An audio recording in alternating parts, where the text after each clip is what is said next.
Shalom adik-adik sekolah minggu GSKI Jemaat Betani Cabang Inden, GSKI Cabang Manyar, GSKI Cabang Citraland, GSKI Cabang Sukamantunggal, dan cabang-cabang lainnya di Surabaya dan sekitarnya. Perkenalkan, nama saya Benny. Saya ingin mengajak adik-adik sekalian untuk beribadah bersama-sama. Yuk sama-sama kita siapkan hati kita untuk beribadah. Shalom adik-adik, kita ketemu lagi di ibadah online bersama Betani Kids Ministries. Nah adik-adik, sebelum kita mulai ibadah kita hari ini, kita mau berdoa sama-sama ya. Semuanya tutup matanya, lipat tangannya, kita mau berdoa. Tuhan Yesus, kami mengucap syukur Tuhan, kami semua boleh berkumpul secara online Tuhan untuk kami beribadah Tuhan. Tuhan Yesus, siapkan hati kami, siapkan pikiran kami Tuhan, untuk kami boleh memuji Engkau, kami boleh menyembah Engkau, dan kami boleh mendengarkan firman-Mu ya Bapa. Engkau berkati hati kami, jadikan tanah yang subur untuk siap menerima firman-Mu. Beri kami sukacita-Mu, beri kami Roh Kudus yang membimbing kami dan mengajar kami. Di dalam nama Tuhan Yesus kami sudah berdoa dan mengucap syukur. Haleluya. Amin. Sebel banget aku Kak hari ini. Kenapa Kak Imel? Kok sebel? Temen aku tuh jahilin aku. Nggak ada kerjaan banget. Ya ampun Kak, ingat apa yang diajarkan kakak-kakak sekolah minggu. Kalau kita itu harus pengasih. Ingat, salah satu kasih itu adalah sabar. Tidak mudah marah-marah dan sayang pada teman. Kok bisa sih Kak Imel ini kok malah jengkel dan marah sama temannya. Habisnya nyengkelin banget Kak. Ayo kita mau mengasihi teman itu. Yang jengkelin itu kita kasih pengampunan, kita ampuni. Dan kita mau memuji Tuhan bersama-sama. Gimana, setuju enggak? Oke, setuju. Mari adik-adik di rumah bisa bangkit berdiri bersama-sama. Ikuti gerakan kita ya. Kita mau bernyanyi bersama-sama.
tinggi di awan, bersamamu dalam kemuliaan. Sebab firman-Mu teguh menopang, ku kan aman dalam-Mu Tuhan. Ku kan terbang tinggi di awan, bersamamu dalam kemuliaan. Sebab firman-Mu teguh menopang, ku kan aman dalam-Mu Tuhan. Ku kan aman dalam-Mu Tuhan. Ku kan aman dalam-Mu Tuhan. Jump, jump, jump. Jump, jump, jump. Oke, semuanya sorak-sorai buat Tuhan kita. Sebelum kita mendengarkan firman Tuhan, kita mau sama-sama siapkan hati kita untuk pujikan lagu ini ya. Kita mau berikan pujian yang terbaik untuk Tuhan.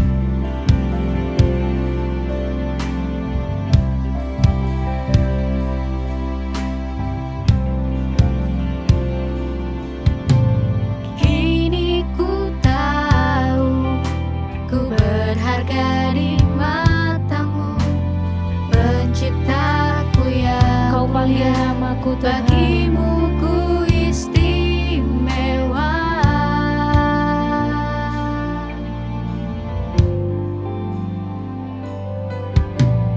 Kau panggil namaku jadi kesayangan-Mu.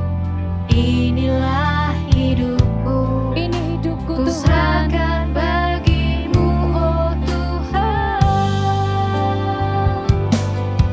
Ini hidupku Tuhan, ku bawa padamu. Pakailah aku Tuhan, sesuai rencana-Mu. Biar kehendak-Mu Tuhan Kita pujikan yang lebih sungguh-sungguh jadi lagi yang terbaik untuk Tuhan. hidupku.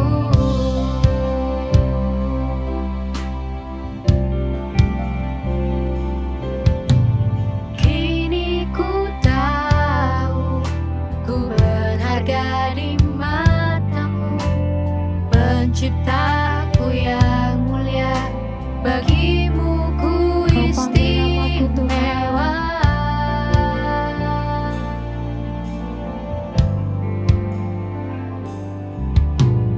Kau panggil namaku jadi kesayangan. Lebih sungguh-sungguh kita bilang ini hidupku Tuhan. Ku serahkan bagimu, oh Tuhan. Ini Pakailah hidupku Tuhan, ku bawa padamu. Pakailah aku Tuhan, sesuai rencana-Mu. Kita sama-sama angkat tangan Biar kita. Sama-sama lebih sungguh-sungguh lagi untuk Tuhan. Ini hidupku Tuhan. yang jadi di dalam hidupku. Ini hidupku Tuhan, ku bawa padamu. Pakailah aku Tuhan, sesuai rencana-Mu. Biar kehendak-Mu Tuhan yang jadi di dalam hidupku. Jadi kesayangan-Mu Tuhan. Kau panggil namaku jadi kesayangan-Mu. Inilah hidupku, ku serahkan bagimu, oh Tuhan.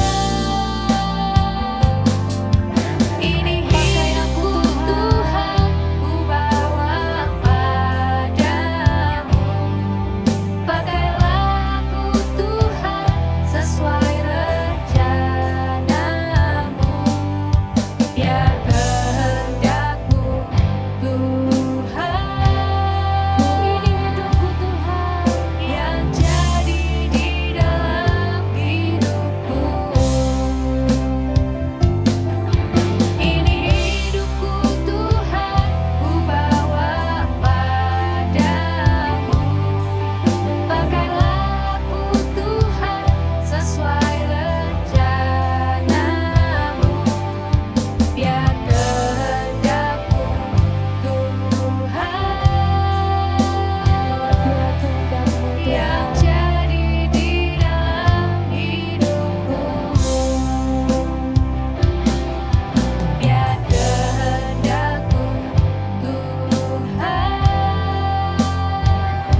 Shalom adik-adik, apa kabar? Tentunya pasti semuanya masih sukacita kan? Senyumnya mana coba? Kakak mau lihat giginya. Udah sikat gigi belum itu? Tentu udah ya. Nah, sebelum kakak mulai cerita, kakak mau tanya. Pernah nggak kalian di rumah, terus kalian bilang sama papa mama, "Pa, Ma, kalau papa mama belikan aku PS yang baru atau mainan yang baru, aku janji nanti sekolahku itu pasti dapat nilai yang bagus. Nanti aku janji sekolah lebih rajin. Aku janji nanti kalau makan lebih banyak. Aku janji nanti kalau mandi nggak pakai disuruh-suruh. Aku janji bangun tidur nggak pakai nangis." Siapa yang suka bilang gitu? Pernah nggak? Atau 1-2 kali mungkin pernah bilang? Sebetulnya boleh nggak sih kita bilang janji-janji seperti itu? Nah, kakak mau cerita. Ada seseorang yang bernama Yefta. Siapa? Ya, Yefta. Nah, Yefta ini suatu kali diangkat oleh bangsa Israel untuk memimpin bangsa Israel mengalahkan Bani Amon. Diangkatlah Yefta ini memimpin, bukan raja ya, hanya memimpin. Nah, kemudian Yefta ini juga orang yang cinta Tuhan. Dia selalu menanyakan apapun pada Tuhan. Selalu tanya, Tuhan ini harus ngapain ya? Tuhan ini harus gimana ya? Pokoknya selalu menyerahkan semuanya sama Tuhan. Suatu kali, waktu mau nyerang Bani Amon, tiba-tiba si Yefta ini bilang gini sama Tuhan, "Tuhan, kalau nanti bangsa Israel ini bisa ngalahin Bani Amon, nanti waktu aku pulang, terus nanti ada yang keluar dari pintu rumahku, yang pertama kali keluar, nanti aku akan menyerahkan kepada Tuhan menjadi korban bakaran." Jadi misalnya yang keluar pertama kali burung, atau yang pertama kali keluar ayam, yang pertama kali keluar mungkin kucing, mungkin ya, ini kan contoh. Tuhan, Yefta akan menyerahkan yang keluar pertama kali dari pintu rumahnya itu sebagai korban bakaran buat Tuhan. Nah, janji nih, si Yefta bernasar. Nasar tuh janji. Kemudian akhirnya memang bangsa Israel bisa mengalahkan Bani Amon. Dengan luar biasanya mereka berperang dan bangsa Israel akhirnya menang. Benar-benar menang. Dia melawan Bani Amon. Kemudian Yefta pulang. Nah, ketika Yefta pulang, dia tunggu nih, siapa nih yang keluar dari pintu rumah. Ternyata ketika dia pulang, yang keluar pertama kali dari pintu rumahnya dia adalah anak perempuannya dia. Dan itu anak satu-satunya, dia nggak punya anak lagi, nggak punya anak perempuan ataupun anak laki-laki yang lain. Dia cuma punya satu anak perempuan. Dan anak perempuan inilah yang keluar pertama kali menyambut papanya. Nah, langsung sedih hatinya Yefta. Kenapa ya? Aku tadi kok kemarin-kemarin kok janji kasihin siapapun apapun yang keluar dari pintu rumahku buat dijadiin korban bakaran, yang keluar duluan tak jadiin korban bakaran dulu, kok nggak mikir gitu. Mungkin Yefta bisa bilang kok nggak mikir gitu ya gitu. Nah, akhirnya karena Yefta sudah berjanji sama Tuhan, dia bilang sama anaknya, "Nak, Papa ini sudah janji ya sama Tuhan kayak gini-gini." Dia sedih sebetulnya. Terus dia bilang, "Kenapa kamu kok keluar? Kok kamu sih yang keluar duluan dari pintu rumah, kenapa?" Tapi luar biasanya anaknya Yefta juga bilang, "Pa, kalau sudah janji harus ditepati." Harus apa? Ditepati. Jadi kalau sudah berjanji harus ditepati, harus dilakukan. Nah, anaknya Yefta bilang, "Sudah, Pa, nggak apa-apa. Papa harus menepati janjinya. Papa harus ya melakukan, aku jadi korban bakaran," katanya anaknya Yefta. "Tapi kasih aku waktu 20 hari ya. Nanti aku mau pergi dulu sama teman-temanku. Setelah itu aku akan kembali lagi untuk jadi korban bakaran." Nah, tapi Yefta luar biasanya dia menepati janji. Tapi sebetulnya boleh nggak sih kita itu berjanji kayak gitu? Nah, kalau kita sudah berjanji, boleh. Tapi kalau kita menepati, harus menepati setiap janji. Kalau nggak bisa menepati, lebih baik tidak usah berjanji. Nah, sebetulnya Tuhan tidak butuh janji-janjinya Yefta. Tuhan tidak butuh dibilangin kayak, nanti aku kasih ini, aku kasih itu Tuhan, nanti aku kasih ini, kasih itu. Sebetulnya Tuhan kalau mau kasih kita berkat, Tuhan mau kasih kemenangan buat bangsa Israel, Tuhan nggak butuh itu janjinya Yefta. Memang Tuhan mau mengalahkan Bani Amon untuk bangsa Israel, karena bangsa Israel sudah tanya sama Tuhan melalui Yefta ini juga. Jadi Tuhan nggak butuh janji-janji itu. Begitu juga dengan kita. Tuhan nggak butuh janji-janjinya kita. Tuhan, aku berjanji nanti aku ini, aku itu. Kalau Tuhan nanti belikan aku rumah yang besar, aku berjanji akan ini, akan itu. Tidak perlu. Karena kalau Tuhan mau memberkati kita, Tuhan nggak butuh janji-janjinya kita. Tuhan memang mau memberkati kita. Nah, terus kalau melakukan hal yang baik, memberikan yang terbaik buat Tuhan, sudah seharusnya kita melakukan hal yang baik. Kayak contoh tadi, Ma, kalau Mama membelikan aku mainan, aku janji akan sekolah yang baik. Sekolah yang baik ini bukan tidak perlu janji. Karena memang kalian harus sekolah yang baik. Kalian harus rajin sekolah. Ma, aku janji bangun pagi. Ya, memang kalian harus bangun pagi. Ma, aku janji kalau mandi nggak pakai disuruh. Memang mandi tidak perlu disuruh. Tidak perlu berjanji. Tapi memang kalian harus melakukan hal yang baik itu. Nah, untuk ayat hafalan hari ini kita mau buka di Pengkhotbah 5 ayat 4. Sama-sama ya. Pengkhotbah 5 ayat 4. Kita baca sama-sama ya.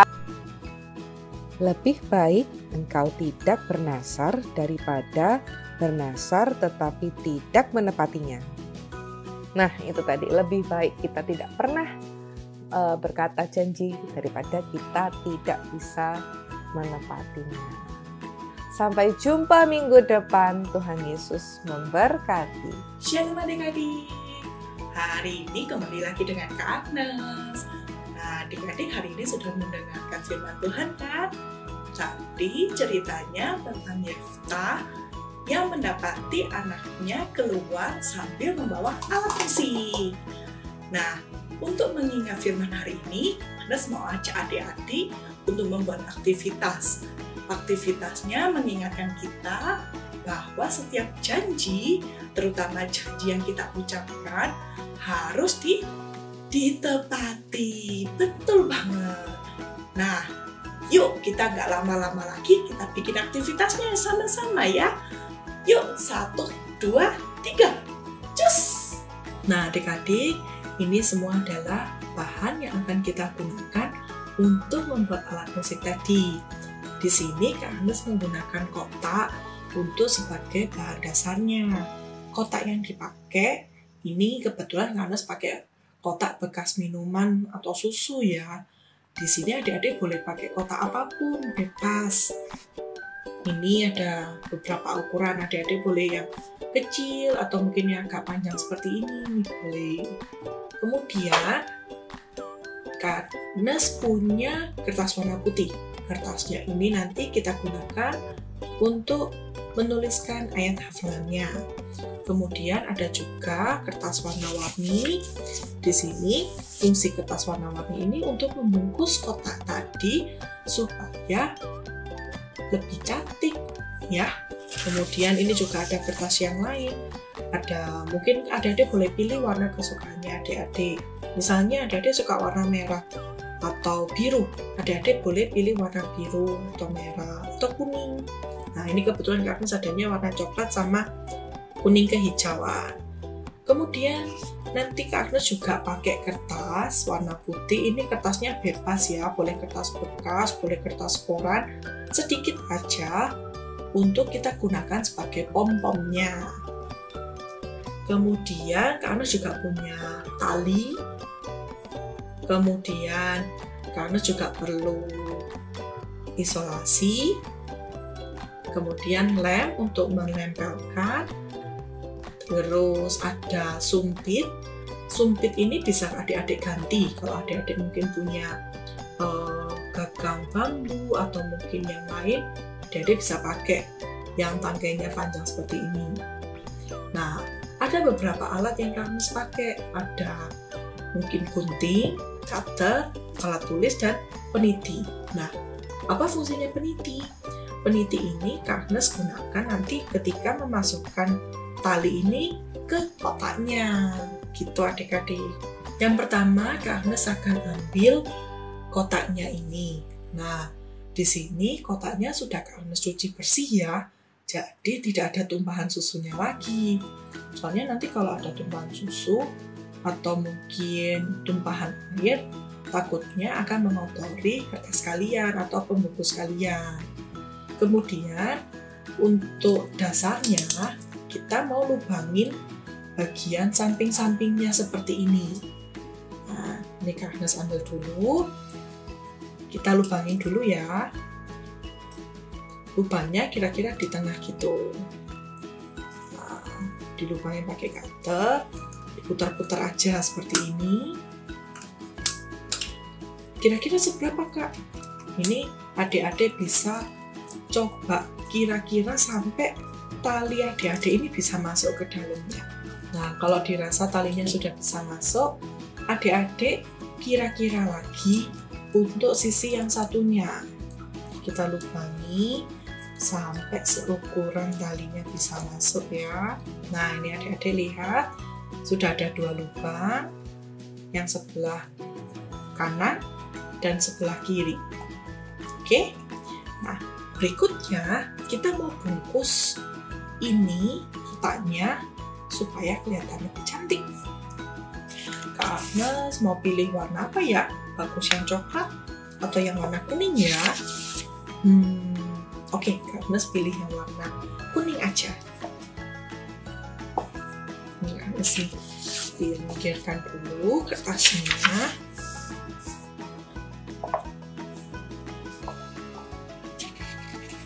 Loh, Kak, kok nggak bisa ketutup semua? It's okay. Karena nanti bagian yang atas akan kita tutup dengan kertas yang warna putih. Tapi pastikan yang atas dan yang bawah semuanya tertutup ya.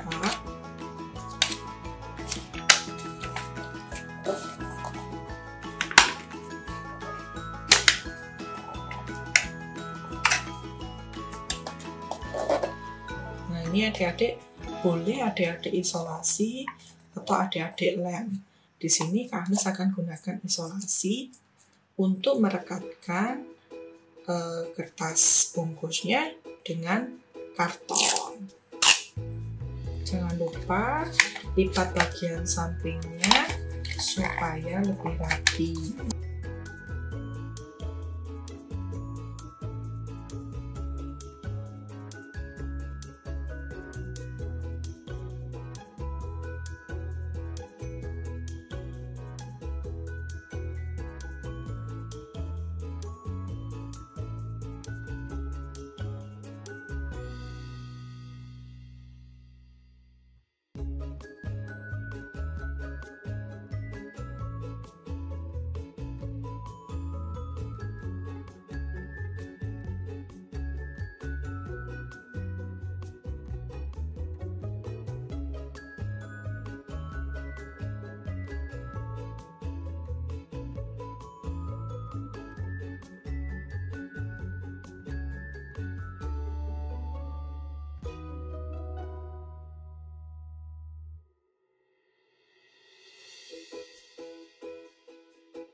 Nah, bagian atas yang sisanya ini adik-adik boleh potong.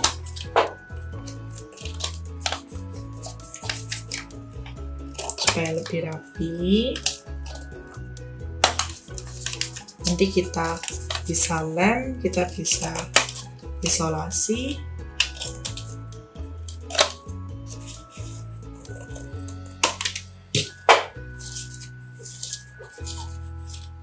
Ini sambalnya Kak Agnes pinggirkan dulu.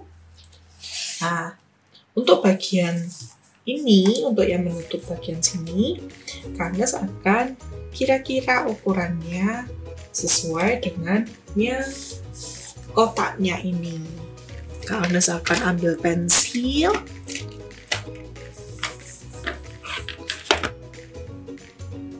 Kak Agnes ukur kira-kiranya. Kemudian Kak Agnes gunting.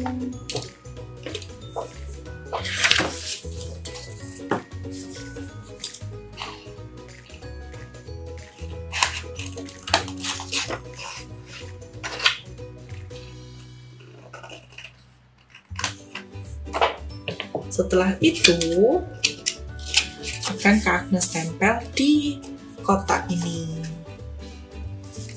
Kita tempelkan dengan lem ya. Nah, kita tempel. Pastikan kotaknya tertutup. Oke. Nah, kotaknya sudah jadi. Nah, ingat, tadi kan sempat dibolong nih. Diberi lubang yang sampingnya. Nah, kita lubangi lagi ya yang sampingnya tadi. Kan tadi sudah diberi lubang. Kita lubangin lagi sesuai dengan lubang yang tadi. Kemudian yang sebelah satunya juga sama. Dikira-kira. Nah, kalau sudah, kita mau siapkan pompomnya adik-adik. Gimana cara membuat pompomnya?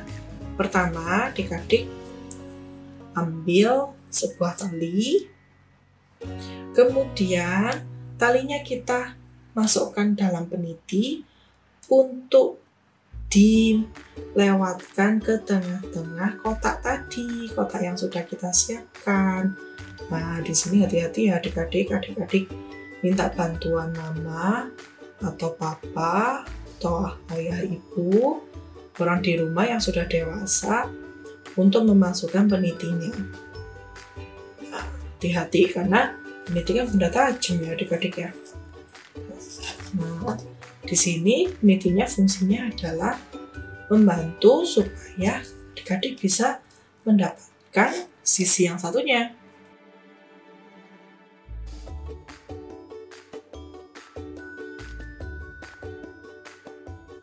Nah, ini sudah masuk talinya, penitinya Kak Agnes tutup dulu. Kemudian kita simpul dulu salah satu sisinya. Nah, setelah disimpul, kita ambil kertas yang tadi, yang kecil, kita potong jadi dua. Jadi ukuran kertasnya kecil aja. Nah, terus kemudian kita remas-remas supaya dia jadi lingkaran. Nah, lingkaran ini nanti ya akan membungkus bagian pom-pomnya ini.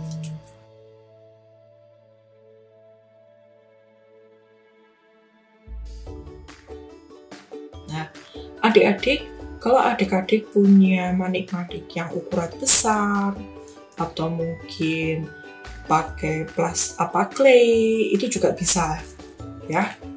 Cuman harus clay yang bisa mengeras gitu ya. Nah, ini karena Kak Agnes nggak punya, kita buat pom-pomnya manual aja. Kalau sudah, kita isolasi.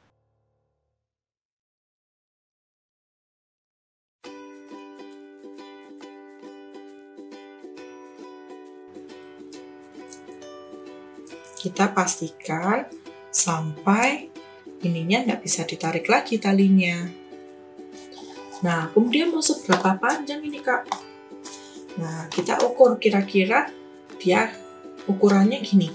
Ini pom-pomnya di sini, berarti sisi yang satunya ada di ujung sini. Nah, ini kita ikat dulu, baru nanti kita potong.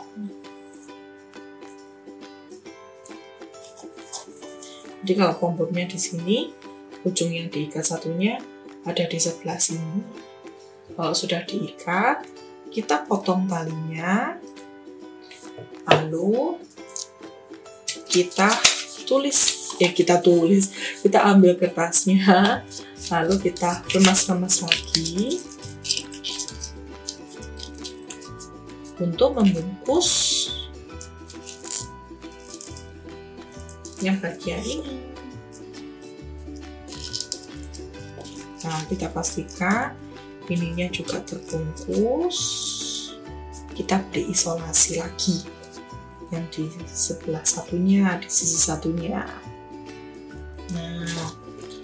Nah ini udah jadi adik-adik. Jadi kalau dia putar-putar, dia akan memukul ke sisi-sisi yang lain. Berikutnya kita akan tuliskan dulu ayat hafalannya di sini. Kita tuliskan ayat hafalan hari ini adalah Pengkhotbah 5 ayat 4. Nah, adik-adik siapa yang ingat kok bunyinya Pengkhotbah 5 ayat 4? Oke, yang ingat boleh langsung dicatat. Kalau nggak ingat, ambil Alkitabnya, lalu kita catat. Katanya berbunyi, lebih baik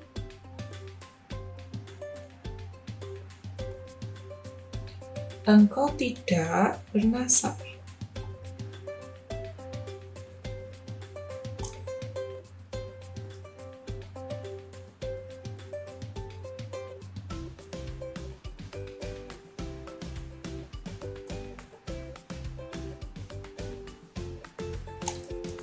daripada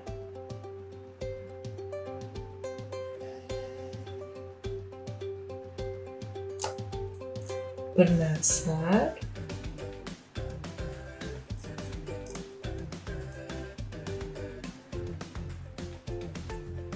tetapi tidak menepatinya.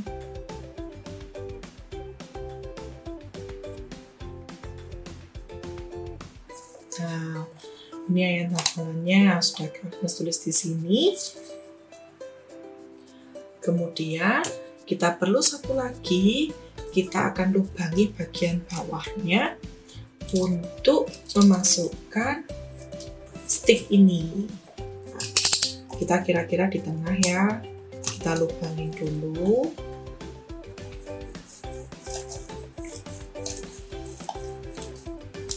Sampai kira-kira sticknya bisa masuk.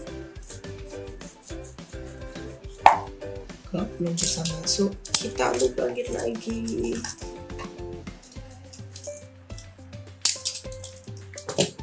Kemudian kita coba. Nah, kalau sudah masuk, kita akan beri lem di ujungnya sini. Di ujung yang ini akan kita beri lem supaya sticknya merekat di kotaknya. Nah, pastikan dia tidak mengenai ini ya, mengenai talinya. Kemudian kita juga bisa beri lem di sekitarnya ini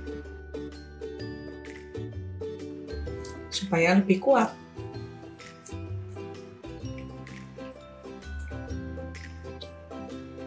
Nah, adik-adik, sudah jadi alat musik kita. Adik-adik,